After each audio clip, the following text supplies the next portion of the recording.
el buen amigo, el doctor Manasés Peña, sobre temas que tienen que ver con todo este proceso que está llevando el gobierno, que está llevando el Hospital Cabral Ibáez, el sistema de salud y de otros temas, ¿verdad?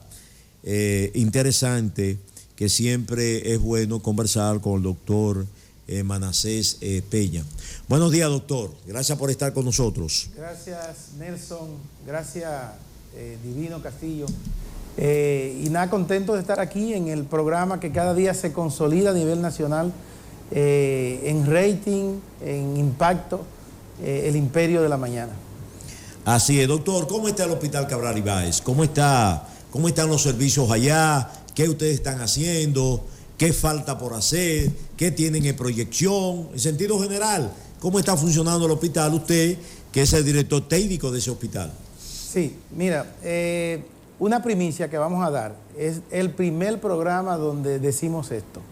En el día de antes de ayer recibimos la noticia de que la compañía que va a remodelar o que va a construir la parte que no se intervino en el hospital, entiéndase rayos X, laboratorio, en el área donde está rehabilitación y la emergencia, firmaron contrato, pues ganaron una licitación y en las próximas semanas se va a comenzar a intervenir, a identificar lo que se hará y se va a hacer, señores, esta área que quizás nosotros podamos considerarla como el talón de Aquiles que tenemos, porque no fueron áreas intervenidas, y próximamente entonces vamos a tener ya con la dirección del MIBEI, vamos a tener la construcción de estas áreas. O sea que es un logro, es un paso de avance que el presidente se ha comprometido con esto y nos ha prometido que esa área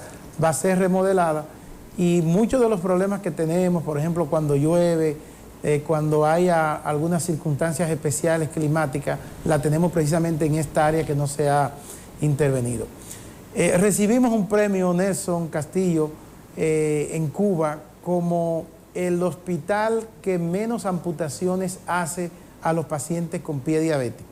Nosotros tenemos una unidad, la unidad de pie diabético, señores, que es la unidad más completa, la que tiene más competencia y la que más salva pie, no solamente a nivel de la República Dominicana, sino de América Latina, donde hay este tipo de unidades. Por lo que es un gran honor para nosotros haber recibido este reconocimiento en Cuba de esta unidad de pie diabético, que es una de las más completas que tenemos en el país y en América Latina. O sea, son muchas cosas las que estamos trabajando. Identificamos a un especialista, Nelson, que vino desde Francia, formado en una universidad de Lyon, Francia.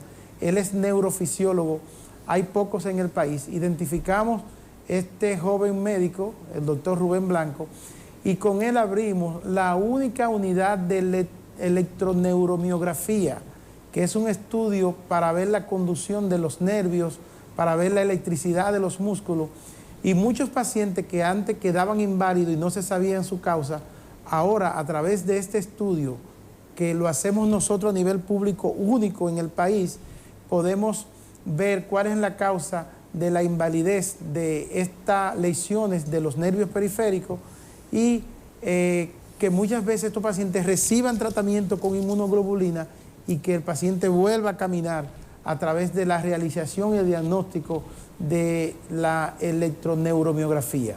Son de las cosas que estamos haciendo, que estamos logrando, que hemos recibido el apoyo del director del Servicio Nacional de Salud, doctor Mario Lama, de nuestro director regional, el doctor Lora Perelló, y en la dirección general del doctor Bernardo Hilario en el hospital, hemos logrado estos pasos y esto ha hecho que cada día nuestro hospital se consolide. El problema ahora es que tenemos poco espacio porque todo el mundo quiere ir al Cabral.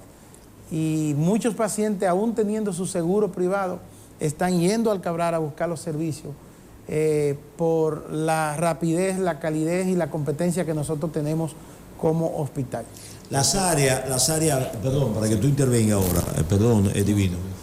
Las áreas, doctor, que siempre ha habido una queja principalmente con el gobierno pasado, de aquellas áreas que estaban intervenidas, que no se terminaban, que había que hacer otra vez otro presupuesto, una adenda. ¿En qué está esa situación de esas áreas? Mira, eso es parte de los vicios que hemos heredado y que todavía no se ha podido resolver, no se han puesto de acuerdo las partes.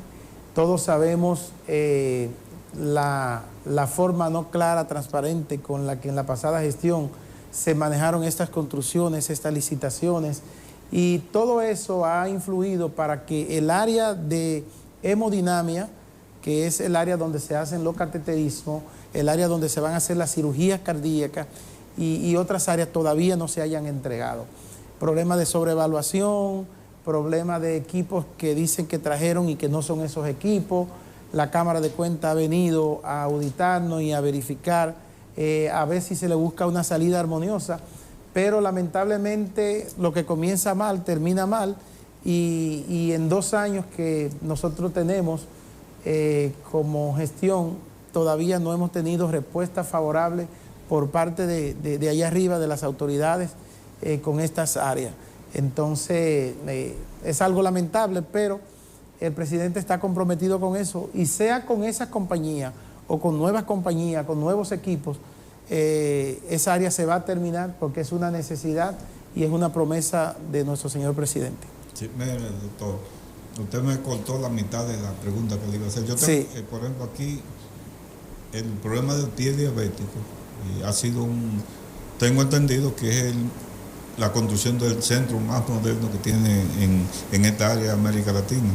Y mi pregunta va en el orden siguiente. Por ejemplo, yo tenía entendido, porque tuve mucho contacto con unos médicos cubanos que estaban ahí en el centro, no sé si Están aquí todavía. que estaban colocados, que estaban estacionados en esa dirección, que antes de la pandemia tuvieron que se disminuyó. ¿Cuál es la situación que se da en relación a esa parte? Esos médicos cubanos son parte de un proyecto, de una compañía que es la que da los materiales para precisamente trabajar con los pacientes que tienen pie diabético. Todos conocemos que por la diabetes estos pacientes por lo general hacen úlceras, hacen llagas que se van infectando, y van infectándose de tal forma que el pie se va necrosando, que el pie se va volviendo necrótico y hay que amputarlo.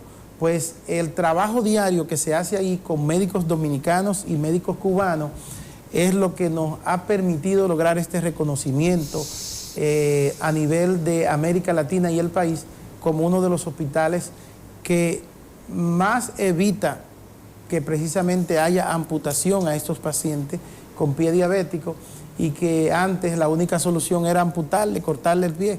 Hoy en día esos pacientes pueden mantener sus miembros inferiores y pueden hacer su vida normal. Eso significa, doctor, que ya no hay que ir directamente a Cuba para producir, porque Cuba tenía una limitación en el sentido que no permitía que esos medicamentos salieran de Cuba, porque les reproducían el medicamento y lo podían utilizar comercialmente. Entonces ya no tienen que ir necesariamente a Cuba. No tienen que ir, y aquí pueden recibir esos servicios en una combinación con médicos cubanos y dominicanos. Bueno, estamos conversando con el doctor Manasés Peña. Él es el director técnico, ¿verdad?, del hospital, director médico, ¿verdad?, del Hospital José María Cabral Ibáez.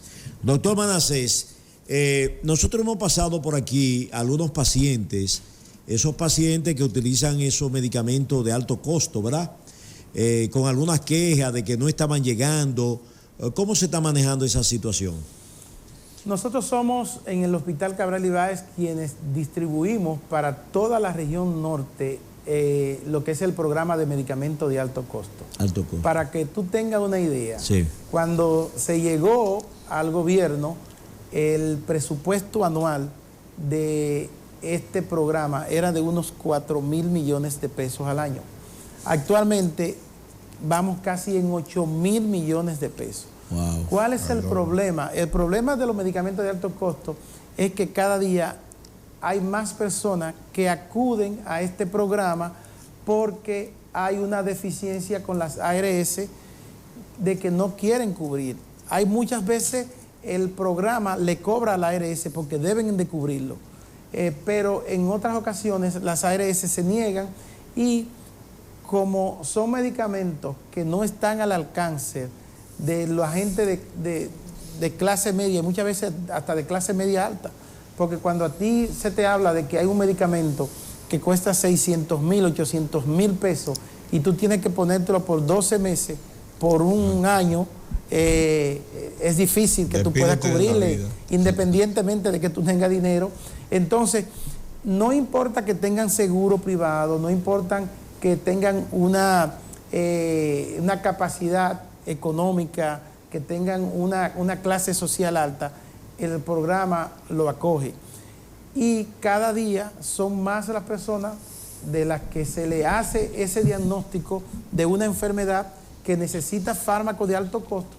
Y entonces los nuevos que entran, que no están dentro del presupuesto, hay que ver cómo tú los incluyes y eso hace que haya que aumentar. Y cada año se va a seguir aumentando porque el problema con las ARS es el principal factor para que cada día más personas necesiten de este servicio que, gracias a Dios, el gobierno da a toda la población que lo necesita. Mire, doctor. Entonces, ese es el principal problema. Bueno, ayer tuvimos una marcha del Colegio Médico y la sociedad civil. Pero usted dice, doctor, precisamente reclaman eso. Tuvimos. ¿Usted estuvo ahí, doctor? Tuvimos porque fue en Santiago que se hizo. Ah, pero yo no lo vi a usted, no lo vi con la gorritia. No estaba ahí, pero tuvimos porque fue en Santiago que se hizo. Y fue el Colegio Médico, ¿verdad? Fue el Colegio Médico, a propósito, ¿qué opinión usted tiene de la marcha? La principal demanda es que desaparezcan la ARS, la AFP. Mira, ¿cuál es la opinión del doctor Manassés? La opinión mía, antes de tener una función pública y ahora teniendo una función pública, es la misma. Debe existir una sola ARS y una sola AFP, la estatal. Mire, doctor. Eso es eso es lo mandatorio. ¿Y por qué, doctor? ¿Por qué? ¿Por qué debe existir una y una? Mira, es más fácil que tú negocies con una. El hecho de hacer un Consejo de Seguridad Social donde se le ha dado la capacidad de veto a los empresarios que son las dueñas de la ARS hace que cuando se decida en conjunto y cuando todos decidan que hay que hacer algo para reformar y para mejorar el servicio y esta lo vetan, el asunto no se da porque ya tienen capacidad de veto. Todos sabemos que las ganancias de las ARS, señores, está entre un 35 y un 40%. De cada 100 pesos, ellas se ganan por asuntos administrativos, por tener organizada un 35 y un 40%. Eso es mucho. Tú no puedes tener un sistema de salud donde las empresas intermediarias tengan una base sobre la ganancia. Ganancia que es negándole servicio a los usuarios. Nosotros tenemos al momento, por ejemplo, como 22 pacientes que están en el hospital, que son de una ARS privada, que es la más famosa y la que más usuarios tiene. Está por encima de Senasa, que es la del Estado. Y tenemos 22, y esos pacientes no se le autoriza nada, ningún medicamento, ningún hierro, porque esa ARS, el hospital estando habilitado, no nos paga a nosotros. No nos tiene que pagar honorario, nada más tiene que pagar la estadía, los servicios, los medicamentos, y no quieren pagarnos a nosotros. Y los pacientes acuden allá porque muchas veces no tienen la diferencia. Nosotros tenemos una paciente con un tumor cerebral y esa paciente está ingresada, por ejemplo, en el hospital, tiene esa ARS. Si se fuese a intervenir en una clínica de esa cirugía, la diferencia serían casi 300,000 pesos en una clínica. Ellos van al hospital y necesitan como 90,000 pesos de materiales. La ARS no se lo quiere dar. No se lo quiere dar. No quiere. Ellos van a tener que buscarlo porque la ARS no quiere dárselo. Nosotros le estamos diciendo, ok, no nos paguen nada a nosotros, pero den los materiales al afiliado. Doctor, y esa porque ARS, a nivel, como usted lo está planteando, que sea una sola ARS, una sola AFP, ¿de quién? ¿Del sector privado o del sector público? No, sector, mira, la participación en salud del sector privado, como ocurre en los países donde funciona la seguridad social, no debe ser más del 10 o 15% del sistema. Ya. Son casos aislados. Debe ser la pública, porque recordemos que la salud es un derecho que consagra la Constitución para los dominicanos, y el Estado es que tiene que velar por ese derecho. Entonces, el 80%... Pero el Estado lo tiene ya, SENASA. Lo tiene, pero te digo, SENASA es la segunda ARS. Hay una que tiene más afiliados. Debiera ser la primera. Sola. Debiera ser la primera. Debiera ser la primera. Mire, doctor, hay una parte que decir que Apolinar Peralta, nuestro cronista, apareció, nuestro cronista deportivo, apareció, que está aquí, ¿verdad? Que ya está y se va a meter en la conversación. Y ahorita pasamos a deportes. ¿Cómo tú sabes que yo quiero hacer una pregunta? No. Usted fue parte del equipo, digo, ya está aquí, ya. Pues por eso estoy anunciando que ya usted está aquí. Doctor, va él y luego usted. Le damos. Sí. Doctor, en la salud hay dos áreas que son de suma sensibilidad, que es el problema de emergencia. Por ejemplo, ¿cómo está la emergencia en lo que se refiere a la situación? Porque vemos muchas denuncias con relación a esa parte de que la gente... Pero no en el Cabral Ibáez, sí, ya. Eso ha mejorado mucho. Sí. Bueno, pero que responde el doctor. La situación, y en el caso de la parte psiquiátrica, que yo sé que ha mejorado mucho la parte física, ¿cómo está esa área? Mira, nosotros tenemos en el Cabral la única unidad de intervención en crisis para pacientes psiquiátricos. ¿Qué significa esto?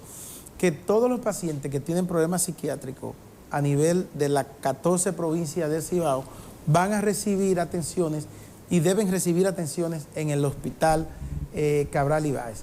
Una unidad que nosotros lo que tenemos es aproximadamente unas 20 camas en esa unidad, y es poco para la demanda. El 911, para que tú entiendas, cada vez que encuentra un paciente con problemas mentales en la calle, nos lo lleva a nosotros. Hay muchos que tú lo puedes medicar y lo puedes despachar en 2 o 3 días, pero hay otros que van a tener que durar un tiempo, que algunas veces, como los recogieron de ambulante, tú no sabes ni quiénes son los familiares, tú tienes que identificar los familiares para que vengan a buscarlo. Eso hace que nosotros tengamos una estadía, un promedio de estadía largo en los pacientes con algunos problemas mentales y esta unidad de psiquiatría. Urge en Santiago que haya una estancia para estos pacientes. Se ha hablado del hospital de Pedro García, que se va a coger para eso, de construir una unidad, pero es una necesidad urgente para toda la región de Cibao, donde hay una estancia para los pacientes psiquiátricos. Una vez estén estables, tú lo lleves ahí a terminar de recuperarse, o en el caso de que no tengan familiares. Nosotros tenemos pacientes en el hospital que han durado 1 año porque nos lo traen los familiares y se desaparecen y nos cambian los teléfonos y nosotros no sabemos qué hacer con ese enfermo mental una vez que esté recuperado. Las emergencias han cambiado porque nosotros hemos cambiado, pero debemos entender que cuando tú tienes un hospital que está dando muy buen servicio, la masificación de los servicios hace que muchas veces hayan fallas por la cantidad de pacientes que vemos. Pero eso no lo vemos solamente a nivel público. A nivel privado vemos mucha deficiencia cuando hay una demanda, una sobredemanda del servicio. Todo el mundo quiere ir al Cabral Ibáez, porque en el hospital se les resuelve todo. Aún nosotros no siendo hospital materno, por ejemplo, nosotros tenemos pacientes que son embarazadas y que quieren ir al hospital porque le quedó más cerca o porque ese hospital está completo. Ahí no tiene que salir fuera a hacerse tomografía, no tiene que salir fuera a hacerse sonografía, no tiene que salir fuera a hacerse resonancia porque tenemos todo. Y van y se aparecen allá. Y hemos tenido que nombrar ginecólogos para atender a esas pacientes que nos llegan, aún teniendo nosotros una maternidad que es la que está destinada para atender esos casos. O sea que es muy complejo, pero ahora con la remodelación o la reconstrucción de la emergencia, nosotros vamos a mejorar el servicio porque vamos a tener una emergencia un poquito más acabada, diseñada precisamente para nosotros tener la capacidad de recibir 50 pacientes que estén acostados simultáneos y que eso que muchas veces vemos que el paciente tiene que estar sentado, esas cosas ya no se van a ver. Apolinar, estamos viendo, Buen día, doctor. Buen día. Terminando la entrevista ya, vamos arriba. Mire, doctor, yo fui un usuario, del Cabral Ibáez en aquellos tiempos cuando yo era joven. Sí. ¿Y usted no se ha dado la vuelta por allá? Para que vaya a ver ahora. Ahora que viejo, ahora que usted es viejo, no se ha dado la... Cuando yo era jovencito. Incluso a mí me pasó algo. A mí me pasó algo en el Cabral Ibáez, que había una persona, yo era 5,6 y el otro era 6,5. 6,5. Y el otro murió y yo estaba arropado de pie a cabeza. Y pensaban que era usted. No, y al que se llevaron fue a mí. Al que se llevaron fue a mí. Sí. Para sí, la morgue. Para la morgue. Y cuando llegaron a la morgue, eso no pasa ahora. Por un policía acostado, yo desperté. Y el hombre salió corriendo, doctor. Eso fue verdad, doctor. Eso fue un lío.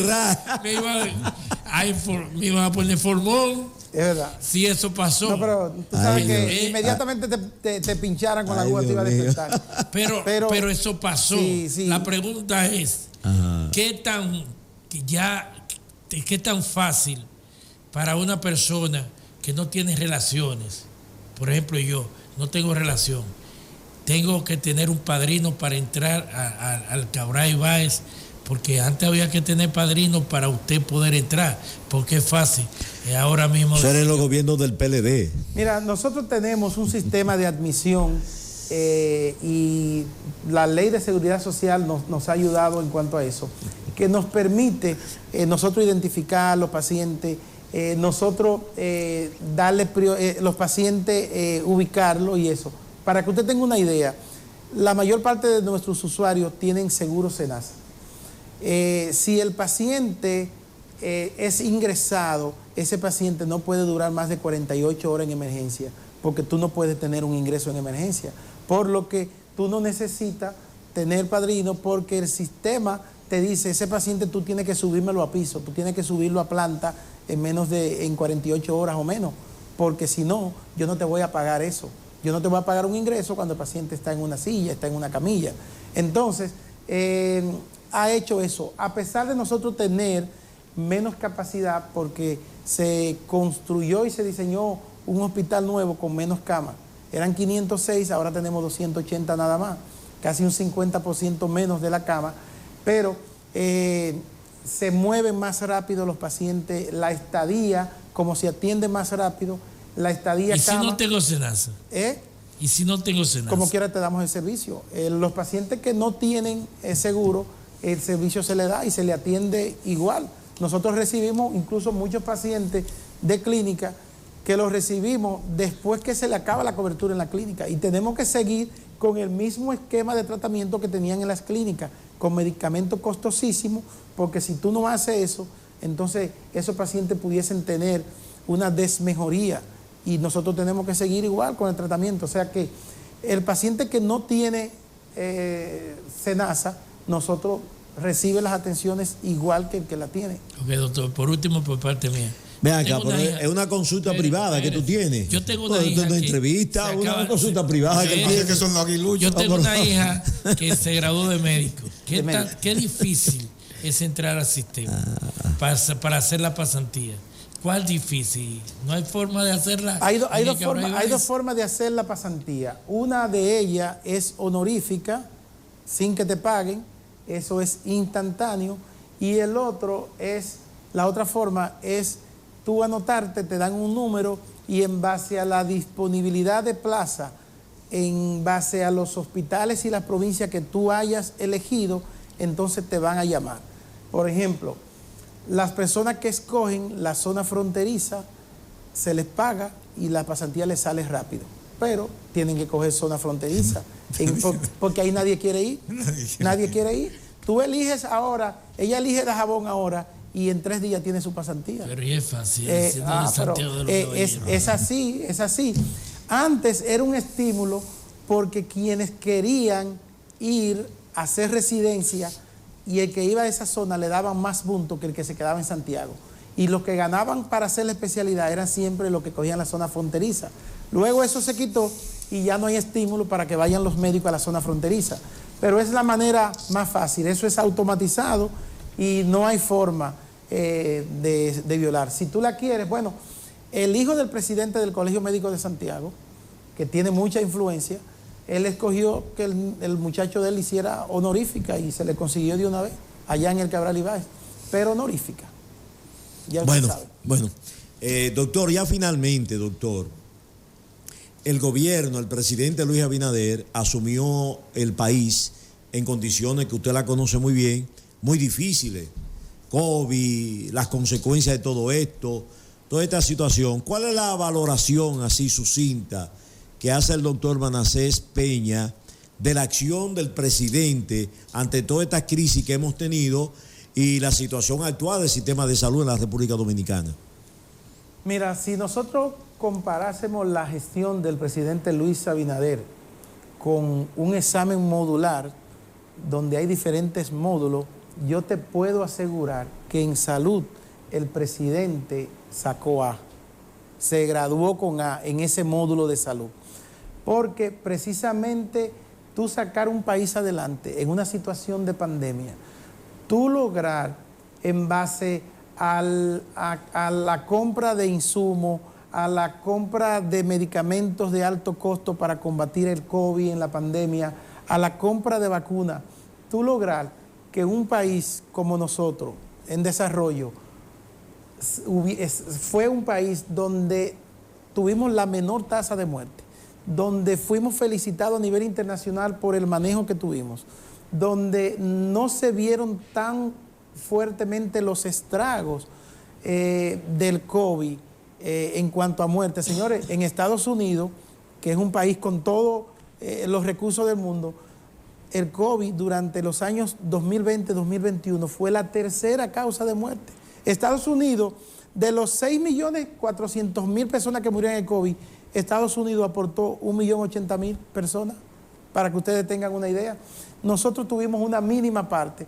Entonces, el presidente ha demostrado en salud que se graduó en A, y pasó en A, y creo que esa fue la catapulta para nosotros ver que tenemos un presidente que tiene la competencia, que tiene la capacidad de gerencia y que tiene la capacidad de manejo para poder gobernarnos en crisis. Todos hemos visto lo que pasó ahora recientemente con Fiona en la parte este del país, lo devastador que fue el huracán y la manera rápida, señores, cómo se restableció todo. De manera rápida, tú mudar todos los organismos implicados y que necesitaban para que el problema de salud, porque el ministro de Salud y Mario Lama se mudaron para el este y estuvieron en Samaná, que fueron las zonas más afectadas durante esa semana. Tú llevar al Ministerio de Obras Públicas, llevar a las sedes para que restablezcan la conexión eléctrica, tú llevar al MIBEI para el asunto de la construcción, para ver cómo se reparan esas viviendas rápidas y esa condición de hacinamiento, que es un factor para que haya poca salud, se restablezca rápido, para tú llevarle alimentación a esas personas y que por un déficit de alimentación no se vayan a enfermar. Todo eso, señores, nos indica a nosotros que tenemos un presidente que no solamente tiene la competencia, sino la voluntad, porque siempre hablamos de falta de voluntad política. Tiene la voluntad política para resolver los problemas que se presenten en el país. Y eso es un gran gozo y un gran alivio para la sociedad dominicana. Pero antes de eso, en el caso de Fiona, que usted lo mencionó, doctor, ¿hubo algunas situaciones especiales durante Fiona en el Cabral Ibáez o no? ¿Todo fue normal? Tuvimos algunos episodios espontáneos de falla de la energía eléctrica, pero en cuestión de 10, 15 minutos se resolvió y sin que eso tuviese repercusión. Que llegaran... Tú sabes que esta parte de la isla, la provincia, no fue tan afectada. Exacto. Y al contrario, tuvimos una merma de la cantidad de emergencias que fueron a los Finalmente, Divino, finalmente. ¿Cuál es la situación que hay? Porque he visto algunas protestas del sector salud, principalmente de los médicos, con el caso de los incentivos, que se proceden a través de SENASA y de la ARS, que se les deben de pagar a los médicos. Y he visto algunas protestas en esa dirección. ¿Cuál es la situación actualmente? Mira, eso ha mejorado. Nosotros, incluso cuando nosotros llegamos, nosotros dimos un incentivo atrasado que tenía la gestión pasada y ese incentivo nosotros lo dimos. ¿Qué es lo que se ha hecho con estos incentivos? Para que ustedes tengan una idea, el incentivo no es más que la retención de un 10% de lo que tú le facturas a SENASA para tú repartirlo en todo el personal, desde camillero, desde conserje, hasta los médicos, bioanalistas, psicólogos y todo el personal que trabaja en el hospital. Entonces, ¿qué es lo que se ha hecho? Para que eso no se utilice de manera medalaganaria, lo que se ha diseñado a través del Ministerio de Administración Pública y del Servicio Nacional de Salud es que tú recibas unos incentivos en base al sueldo que tú ganas y que sea una proporción del sueldo que tú ganas, y eso ha hecho que tú recibas de manera uniforme más que lo que antes recibía, porque antes el director y el administrador del hospital era que decidían eso. O sea, hemos regularizado eso de tal forma que ahora las personas están mucho más contentas, y yo aspiro a más, porque nosotros aspiramos a que los que más trabajan reciban más, para incentivar al personal y a los colaboradores de que reciban unos incentivos que sean proporcionales a la cantidad de trabajo y la calidad de trabajo que hagan. Por eso, antes de dar los incentivos, cada jefe de departamento tiene que hacerle una evaluación de desempeño a cada médico que está bajo su mando. El que no pase esa evaluación no recibe incentivo, porque cuando tú se lo pones, te lo bloquea, porque no pasaste la evaluación, no me cumpliste con las expectativas que tenía el hospital para ti en cantidad de pacientes, en procedimientos que me iba a hacer, y todo eso se ha organizado. Bueno, gracias al doctor Manasés Peña, director médico del Hospital José María Cabral Ibáez. Este especialista, este médico, este profesional, tiene condiciones para ser ministro de Salud Pública. Pero además, doctor, siendo ministro, yo no sé si ahora o después. Daniel, el doctor Rivera es mi amigo. José no llega después llega. Después lo corta, eso no va a ser ahora, eso va a ser en el 24. Vamos entonces, Javier, gracias doctor por haber venido, siempre a su orden. Okay, vamos entonces a los deportes. Apolinar está aquí, entonces para ver la más reciente, ya adivinen.